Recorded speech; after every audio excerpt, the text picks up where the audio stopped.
우리는 지난 2주간 믿음의 성숙이라는 제목으로 말씀을 나눴죠. 믿음이 하루아침에 성숙해지는 것은 분명히 아닙니다. 하지만 반드시 믿음은 성숙해야만 합니다. 예수 믿는 사람이요, 믿음이 성숙하게 되면 아무리 바쁘고 힘든 환경에서라도 하나님을 위하여 예배드릴 수 있게 됩니다. 또 믿음이 성숙해지게 되면 명백하게 본인이 손해를 보는 환경임에도 불구하고 그런 상황에서도 얼마든지 평화를 만들어낼 수 있게 됩니다. 이런 말씀으로 2주간 은혜를 나누었습니다.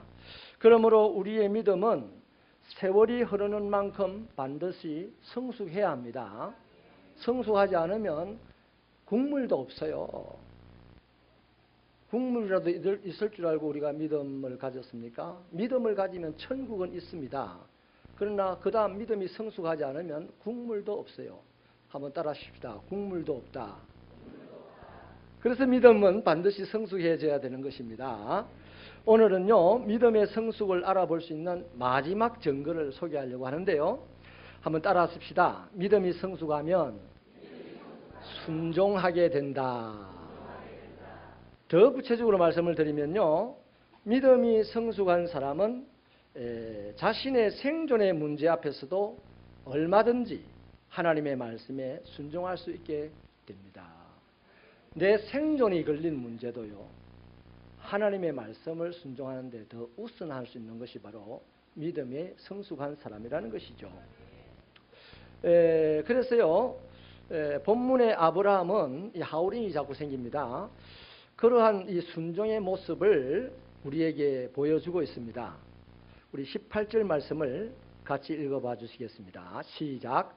이에 아브라함이 장막을 옮겨 헤브론에 있는 마므리 수풀에 이르러 거주하며 거기서 여호와를 위하여 제단을 쌓았더라. 여기 본문의 시작을 이에라고 하고 있죠.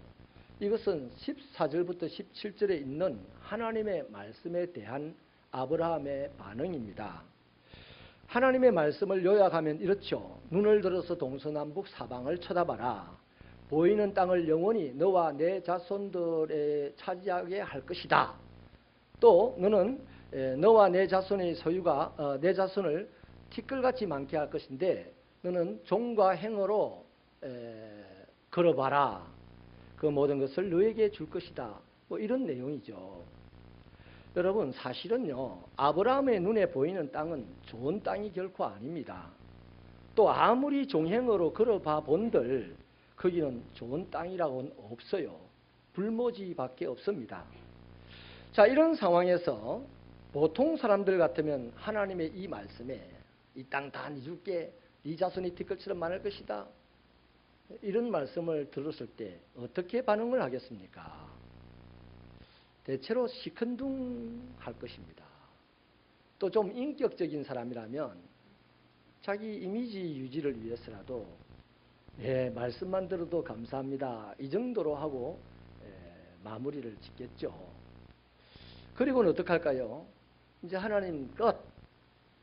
내가 어떻게 해야 좋은 땅을 차지할 수 있을까? 열심히 막 돌아다녀보고 움직여봐야 되겠다라고 생각하고 하겠죠. 보통 사람이라면. 그런데 아브라함은 달라요. 하나님의 말씀을 따라 움직였습니다. 하나님의 은혜로 애굽에서 돌아온 후부터는요, 아브라함은 자신의 행동 기준을 하나님의 말씀에 두게 되었어요. 확실하게 달라졌습니다. 아브라함은 이렇게 하나님의 말씀에 순종하는 사람으로 그의 믿음이 성숙되어졌다는 것입니다. 여러분, 하나님은요, 매우 좋아하는 것이 바로 순종입니다. 얼마나 순종을 좋아하시느냐, 사무엘상 15장 22절을 보면 그 정도를 알 수가 있어요. 여호와께서 번제와 다른 제사보다 그의 목소리를 청종하는 것을 더 좋아하신다. 순종이 제사보다 낫고 듣는 것이 수양의 기름보다 낫다. 이 사무엘이 사울 왕을 책망하는 말씀이거든요. 그 말씀 속에 하나님이 순종을 얼마나 좋아하는지 그 정도를 정확하게 보여주고 있죠. 뭐 오늘 우리식으로 말하면 이렇죠. 하나님은 당신의 말씀에 순종하는 것을 제일로 기뻐하신다. 심지어 예배보다 헌금보다 순종을 하는 것을 더 좋아하신다. 이 말입니다. 야, 오늘 굿뉴스를 들었다.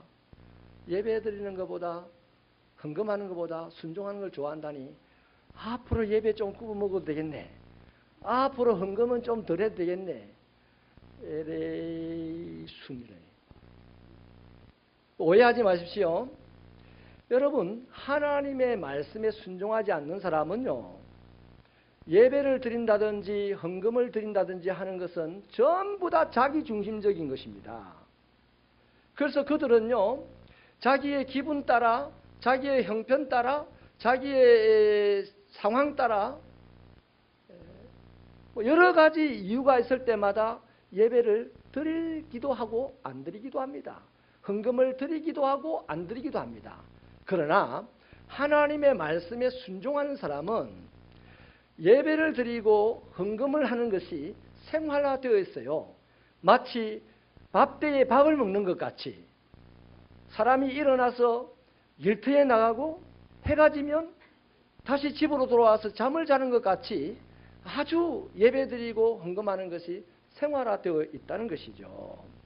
그래서 하나님은 지혜의 왕이시기 때문에 예배, 헌금 굳이 강조 안 해도 하나님의 말씀을 순종하는 것만큼은 철저하게 강조하시는 분이 하나님이시다 이 말이에요.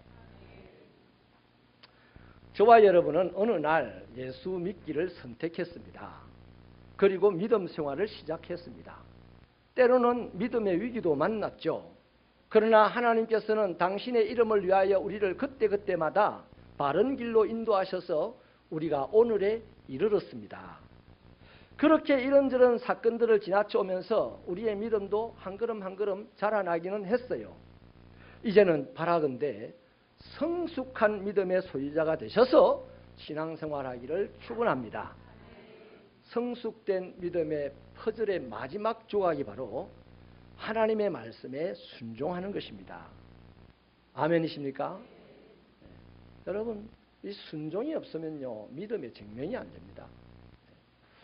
그래서 여러분, 하나님의 말씀에 순종하는 것이 믿음의 성숙한 증거다 이렇게 얘기를 할 수가 있는데, 그러면 도대체 왜 우리가 하나님의 말씀에 순종해야 되냐?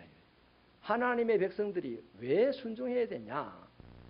첫째는요, 믿는 자가 순종해야 하는 것은 하나님의 말씀으로 사는 자들이기 때문입니다. 우리가 하나님의 말씀에 왜 순종해야 되냐? 우리는 하나님의 말씀으로 사는 자들이기 때문이에요. 마태복음 4장 4절에서 예수님은 이렇게 말씀을 하셨습니다. 예수께서 대답하여 이르시되 기록되었으되 사람이 떡으로만 살 것이 아니요 하나님의 입으로부터 나오는 모든 말씀으로 살 것이라 하였느니라 하시니. 자, 성경 말씀을 인용해서 마귀에게 대답을 한 내용이거든요. 하나님이 사람을 지으실 때요, 영과 혼과 육으로 지었습니다. 이 혼이라고 하는 것은 오늘 우리가 정신으로 이해를 하면 되겠어요. 그런데 이 육신이라는 것은 밥을 먹음으로써 건강하게 자라게 하셨고, 이 혼, 정신이라고 하는 것은 배움을 먹음으로써 건강하게 자라게 하셨습니다. 그래서 우리 부모는 아이가 태어나면 잘 자라기를 바라가지고 밥을, 좋은 음식을 많이 해서 아주 먹이려고 애를 쓰잖아요. 또 공부도 할 수만 있으면 많이 시키려고 그렇게 노력을 합니다. 그렇다면 우리 영은 뭘 먹고 자라냐 이 말이에요. 우리의 영은요, 밥 먹는다고 자라는 게 아니에요. 입이 없어. 우리의 영은 공부한다고 자라는 게 아니에요. 공부머리가 없어요. 우리의 영은, 사람에게 있는 영은 오직 하나님의 말씀을 먹음으로 건강하게 자라게 되어 있습니다. 자, 육신이 점점 세월을 따라서 어린 아기가 1m 85cm 건장한 체구의 청년까지 자랐습니다. 그런데 그 정신이 아직도 3살, 4살로 안 자라면 이 부모 말도 못하게 고통스럽습니다. 우리는 그런 아이를 보고서, 그런 사람을 보고서 통칭하여 바보라고 합니다. 육신이 자라는 것에 비해서 정신이 너무 안 자라게 되면 심각할 때는 평생을 정신병원에 입원된 상태로 살아야 되는 거예요. 그래서 육신도 자라야 될 뿐만 아니라 정신도 잘 자라야 됩니다. 뿐만 아닙니다. 영혼은 어떻게 해요? 영혼 자라야 된다, 안 자라야 된다? 영혼 자라야 됩니다. 영혼이 자라지 않으면 귀신이 덮었어. 영혼이 자라지 않으면 심심하면 마귀가 유혹해서 그 영혼을 짓밟아버려요. 그래서 우리의 이 영이, 세상은요, 공부도 많이 합니다. 좋은 음식도 많이 먹습니다. 그러나 그들이 영을 위해서 살지 않기 때문에, 영을 위해서 말씀을 먹지 않기 때문에 자주 귀신에 덮어 쓰입니다. 자주 마귀의 유혹을 받아 넘어지고 자빠지고, 그래서 불행을 조성합니다. 그러나 하나님의 사람들은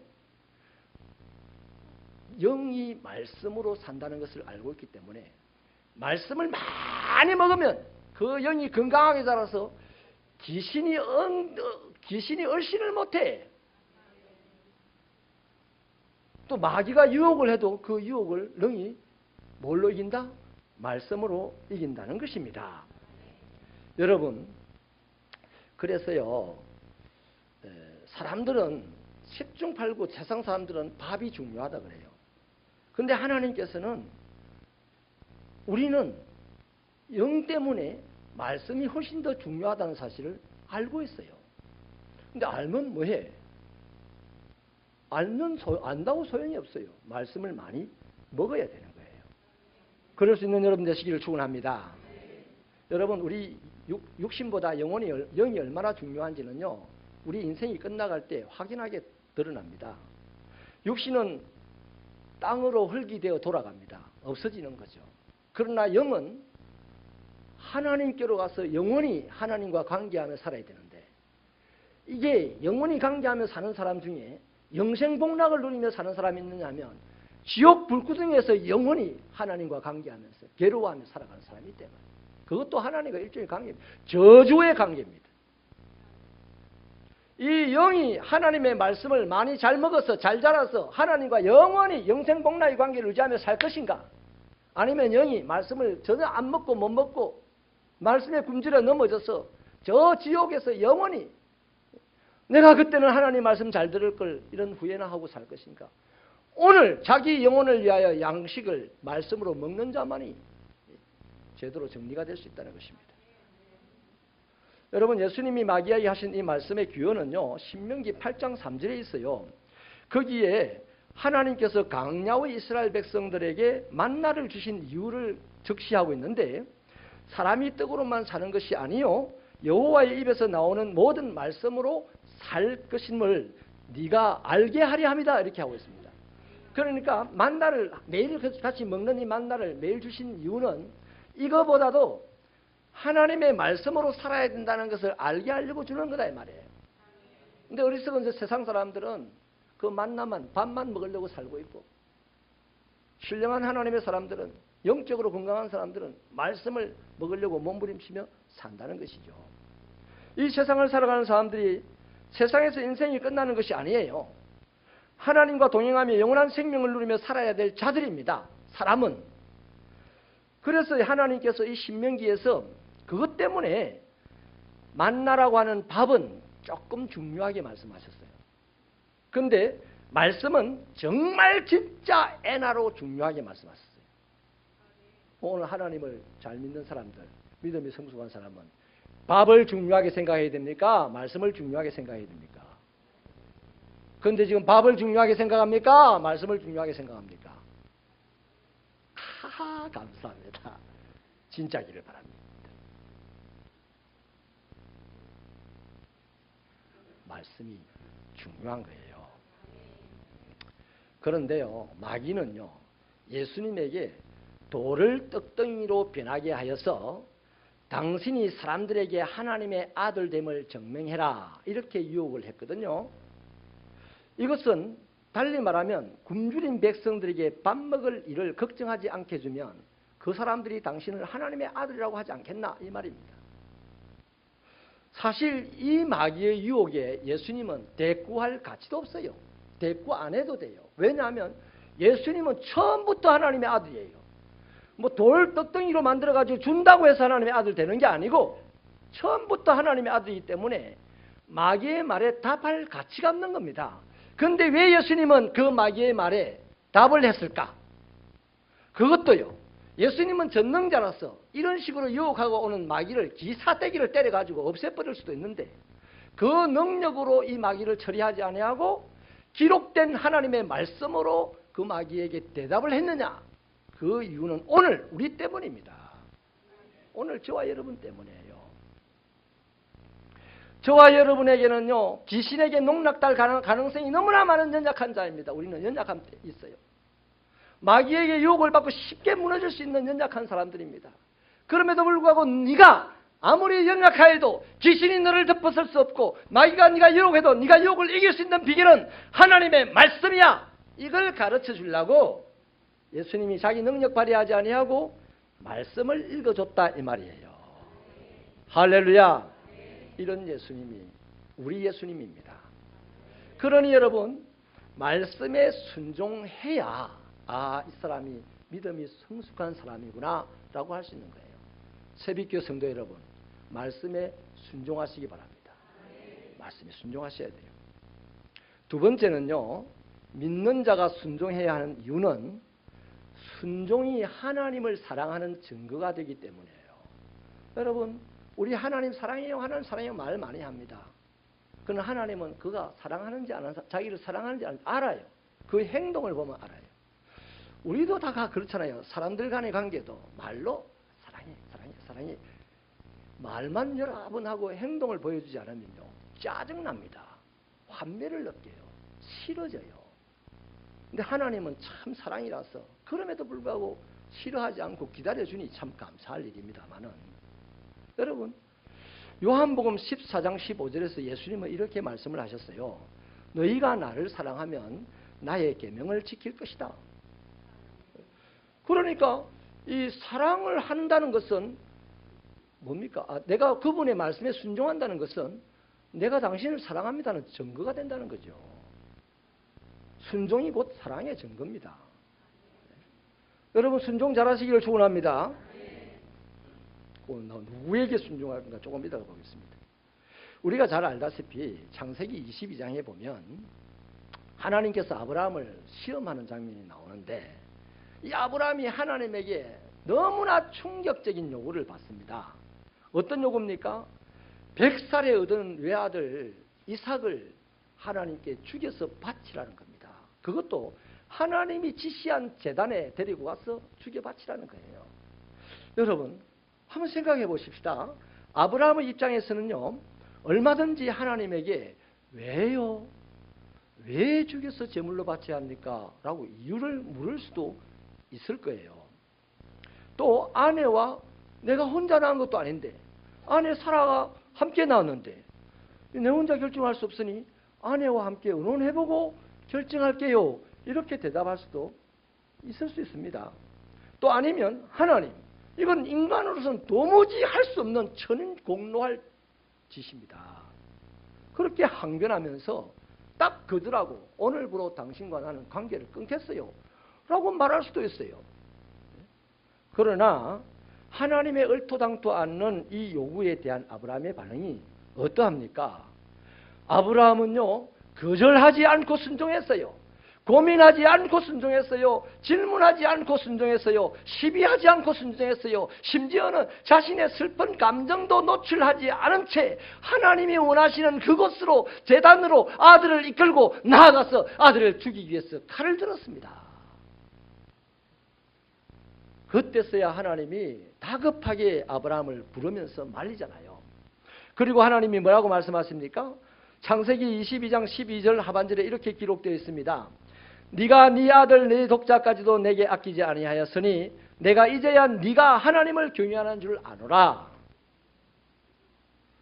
사실요 하나님의 이 엄청난 요구, 얼토당토 않는 요구는 아브라함을 힘들게 하고 골병 들어서 불행하게 만들려고 한 것이 아니에요. 뭐냐면 아브라함이 하나님을 사랑한다고 여기까지 왔는데 진짜로 네가 얼마나 나를 사랑하는지 보기 위해서 한 시험이었습니다.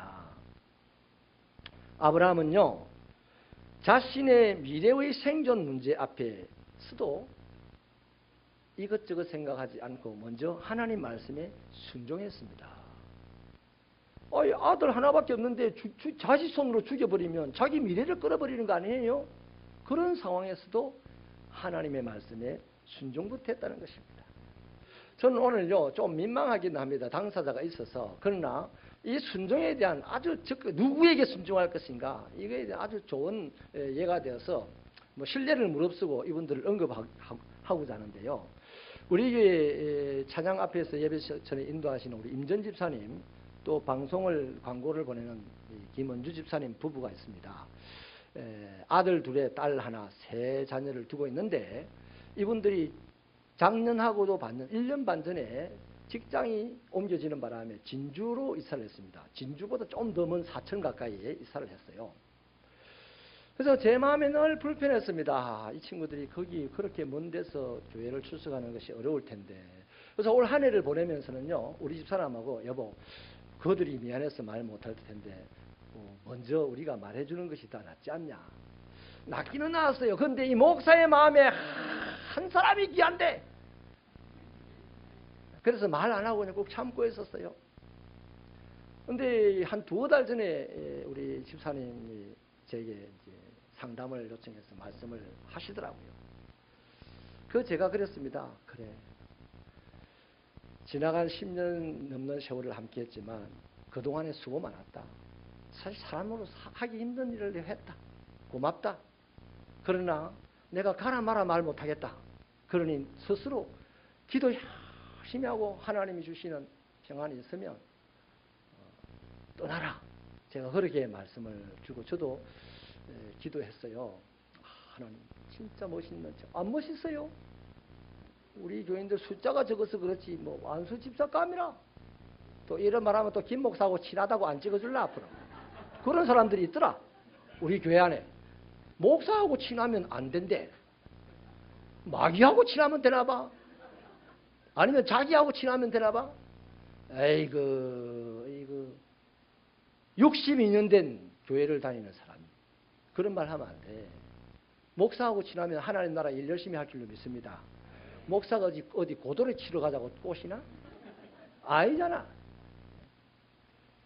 그래서 이제 지지난주입니까? 제가 이제 문자를 받았어요. 목사님, 아마 자기가 미안해가지고 납작 보고는 얘기를 못할 것 같은가 봐.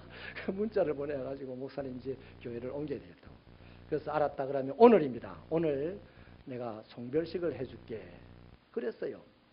그런데 지난주 중에 제가 이 부부에게 전화를 받았는데요. 이런 일이 있었다는 거예요. 우리 엄마 아버지도 대전에서 기도를 하는데 이제 교회를 옮겨야 되는 문제로 이제 서로 상의를 했지 않겠습니까? 그래서 본인도 기도하고 담임 목사도 기도하고 또 부모도 기도하고 있는데 2달 동안 그럼 교회를 정했냐 아니요 뭐 이런저런 얘기가 계속 기도 중에 오고 가고 안 했었겠어요. 그런데 지난주에 난데없이 어머니가 전화를 하셔가지고 기도하다가 마치고 얘들아 내가 기도를 해도 시원하지가 않다. 답답하기만 하다. 지나간 세월 목사님과의 관계, 너희들이 셋 낳고 아이를 기르면서 교회와 관계 맺었던 것들 뭐 이런 얘기들을 하면서 결론을 내려주기를 교회 옮기지 마라. 그랬던 거예요. 여기까지는 다 있을 수 있는 얘기입니다. 이 지점에서 우리 임집사가요. 고민을 오래 하지요. 결단을 하면요. 행동 빨리 하는 사람이거든요. 근데 아무리 생각해도 여러분 이곳에 10시까지 와서 성가대 참여하고 요 찬양 인도하고 하려면요. 거기서 적어도 7시에 일어나야 돼. 그래서 새 아들 씻기고 닦이고 옷 입히고 본인들 챙기고 밥은 뭘 먹고 오겠습니까? 7시에 일어나야만 여기 10시까지는 도착을 할 수 있는 거다. 아무리 뻥개처럼 움직여도. 적은 아침밥을 먹고 오려고 하면 6시에 이미 움직여야 되는 거예요. 야, 천지에 교회가 없나? 내가 뭐 한다고 여태까지 수고를 안 했나? 그러면 이제 좀 가까운 교회에서 9시에 잠자다가 일어나가지고 푹 자고 일어나가지고 교회를 섬겨도 되지 않겠나? 그래 결정을 했어요. 그런데 어머니께서 기도하다 말고 어머니의 전화를 받았습니다. 교회 옮기지 마라. 내가 답답하다. 이 한마디에 예 하였더라. 그래서 오늘 송별식을 안 해주고 그냥 이제 대신 신방을 하기로 했습니다. 박수 한번 주실래요?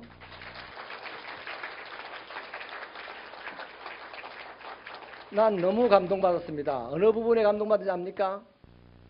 신앙생활 정말 신실하게 하는 분입니다. 스스로 하나님의 음성 들을 수 있어요. 본인도 기도했습니다. 근데 어머니가 기도하다가 답답해서 안 되겠다. 교회 옮기지 마라. 이 한마디에 어머니의 말에 순종하는 것. 어머니 정신 차리세요. 내가 그동안에 고생을 얼마나 했는지 압니까? 어머니가 아들 깨워가지고 한번 출발해보세요. 이렇게 따질 수 있어요. 거절할 수 있어요.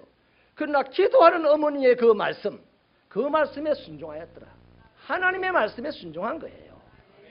그러면 오늘 이 시간 이곳에서 신앙생활하는 여러분은 하나님의 말씀에 순종하시기를 바랍니다. 하나님이 직접 말씀하시면 순종하겠다고 아주 칼을 갈고 기다리는 사람이 많아. 목사가 전하는 설교에 순종 좀 하시오. 여러분, 기도하는 어머니가 전하는 하나님의 뜻을 아멘하고 순종할 때 하나님의 말씀이라고 증거하는 목사의 말에 아멘하고 순종하지 못하는 그 사람이 어느 천지에 하나님을 만날 수가 있겠습니까? 하나님도 겁이 나서 그 사람한테 안 와. 그 사람 시비를 까봐서 말 안 해. 하나님이. 그 사람 예수 시끝장 믿고 어떻게 되겠어요? 앞날이 신봉사 눈깔이라. 여러분, 믿음의 선배의 말을, 주님의 이름으로 하는 말을 순종하시기 바랍니다. 오늘 이 교회의 질서가 다 깨져버렸어. 나는 용납 못하겠어요. 또 봐라, 쟤 용납 못한단다. 우리는 가자. 그러면 안 돼요. 자, 여러분, 그렇다면 하나님의 백성들이 말씀에 순종했을 때 나타나는 결과가 뭐냐는 거죠. 이 땅에 임하신 하나님의 영광이 나타납니다. 하나님의 말씀이 모양으로 나타나는 것이죠. 여러분, 하나님의 말씀대로 이루어진 것이니 이것이 바로 드러난 영광 아닙니까? 천지창조를 보십시오. 하나님이 말씀하시니 그대로 되고, 그러니 하나님이 좋아하고, 그래서 천지창조를 모든 시인이나 음악가들이 영광이라고 표현하잖아요.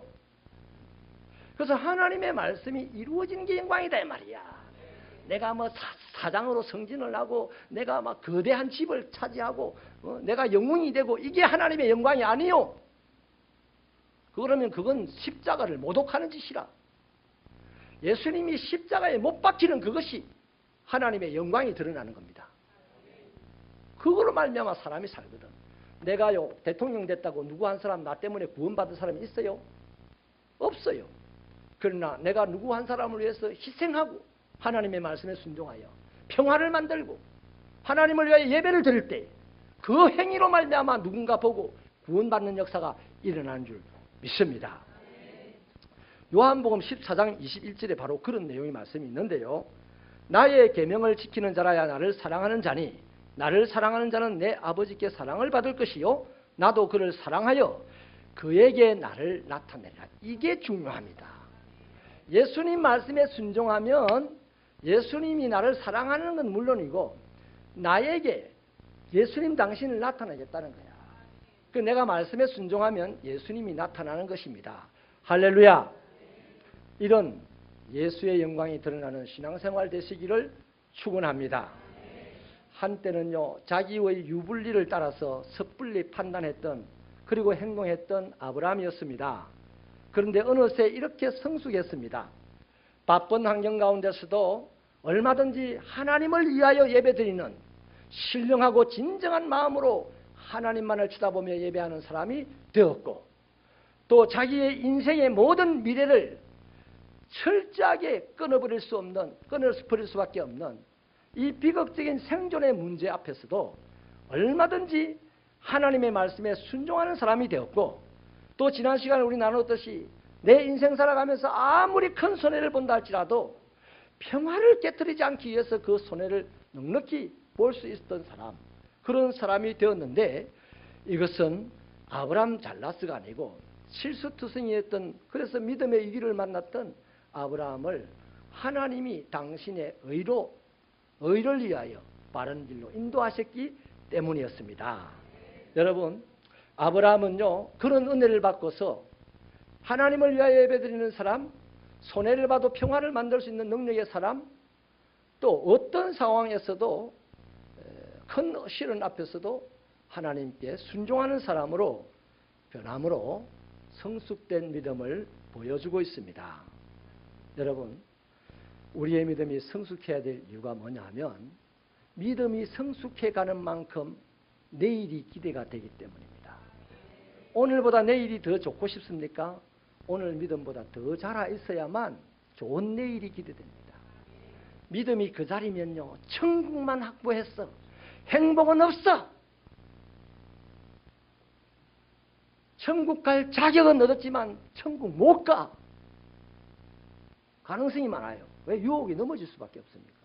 그래서 내가 믿음을 이미 가졌잖아요. 저와 여러분의 믿음이 이제는 성숙한 단계로 나아갈 수 있게 되기를 바랍니다. 그래서 하나님의 영광을 드러내시고 세상 사람들이 나로 말미암아 희망을 갖게 되고 나는 이 세상에서 신앙생활하는 것이 보람이 되는 그런 재미있는 신앙생활. 여러분, 신앙생활에 재미없다고 하는 사람이 많아요. 비극입니다. 그 앞에 비극의 문이 열렸어요. 신앙생활 재미있어야 합니다. 왜 재미가 없습니까? 믿음이 안 자라면. 믿음이 자라는 것은요, 내가 노력해야 돼. 받은 그 은혜로 내가 노력해야만 자라게 되는 것입니다. 성숙한 믿음으로 우리 새벽교회가 하나님 앞에 큰 영광 돌려드리는 공동체 되기를 축원합니다.